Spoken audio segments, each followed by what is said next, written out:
Hi, this is Jack Stanley, and I wanted to talk about the rating of American presidents. Have you noticed, over the years, it's not something that was done in the 19th century, as far as I can tell.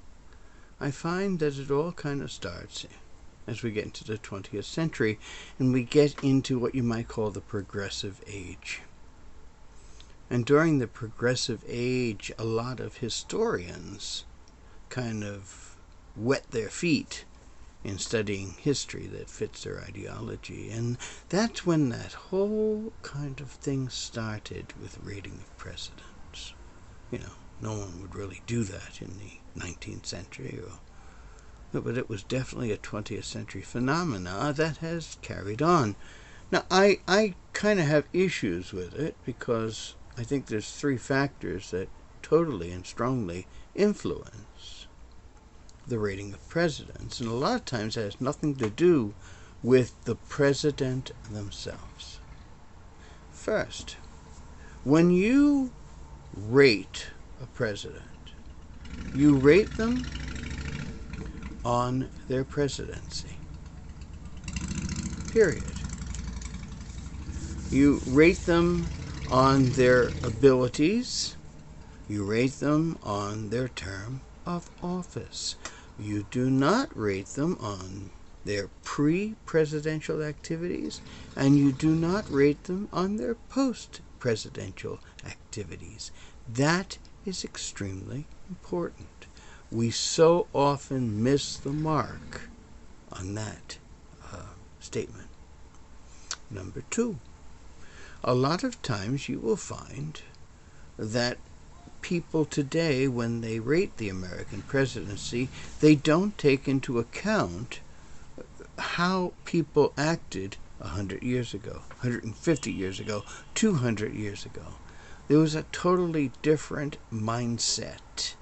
And you have to understand that the American presidency has changed drastically and has morphed drastically over the last 200 plus years. Therefore, you have to understand when you talk about something in the 21st century, why didn't they do that? It is because they did not believe they were allowed to do that, or they did not think it was in their parameters or their legal parameters on something to do. I think that's important. And lastly, and number three, and I think this is the big one, that political ideology and biases and what we have absorbed historically throughout our lives has a profound effect on how we judge the presidency. I think it's very important that anyone who judges the presidency, their first action should be to leave their ego and their ideology at the door. Because a lot of historians do not rate everything on the historic aspect. They also rate it on their understandings of the political situation, whether they approve or disapprove. This is one of the main factors why you can't ever have one person sit there and decide the American presidency. It's an impossibility, because what I see and what I believe may be very foreign to what you see and what you believe. And there are wild extremes that can be found, explained, and argued on every president. A lot of presidents, a lot of historians really know very little about, and I find that quite often with Warren G. Harding. I find that with Martin Van Buren. A lot of people don't even study him. They don't know that much about him. They basically know the hearsay about Warren G. Harding and stop there. How can you judge the presidency of a president if you're sitting there basically spouting lies that are 80 years old? That's a problem. And I wish I could say it isn't said, but I've known many historians who absolutely spouted that very thing. And in my mind, that immediately discounts them.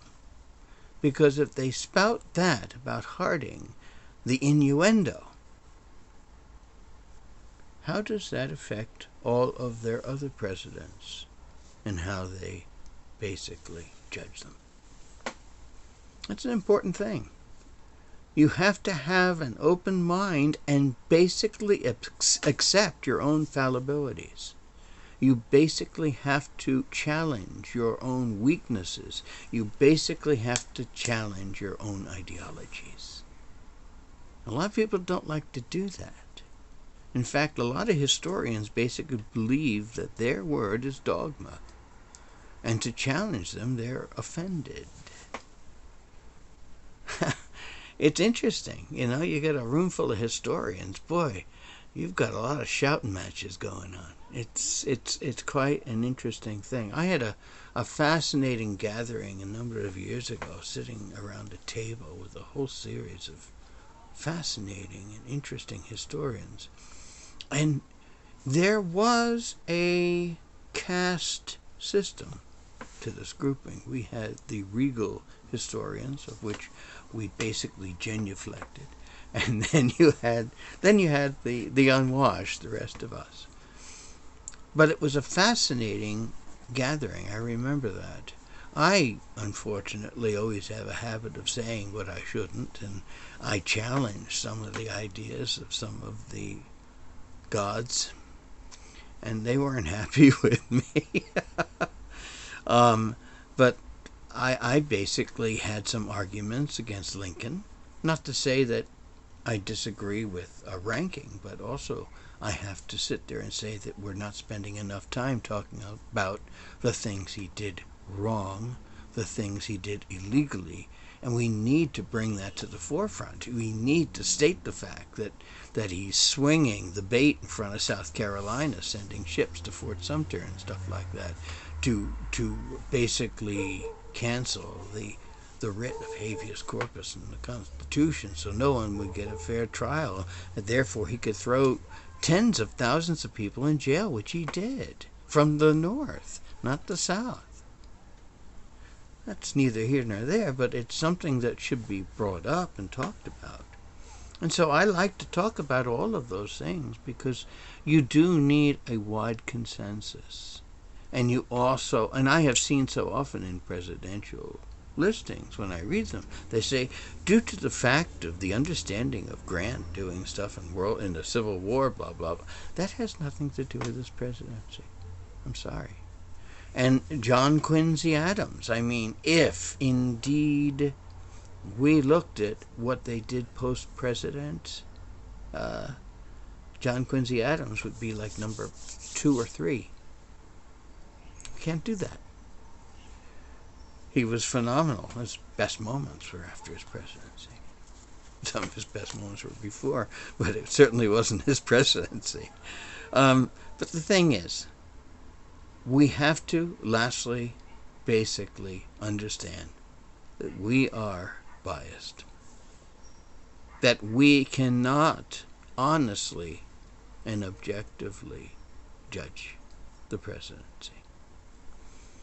And even if you get a group of people, you get that wide range, I think it would be a brash individual who could honestly say that a group of historians that are pretty focused on their own infallibility can give an honest reckoning to the American presidency. I think it's a question that can only be answered with a question, because do we have an accurate listing of the presidency? I don't think so. And if it was an accurate listing, how come it changes so much? And a lot of that has to do with number 3, political ideology, and the unwilling ability of many historians to look past their own nose and to look past their own knowledge. Thank you.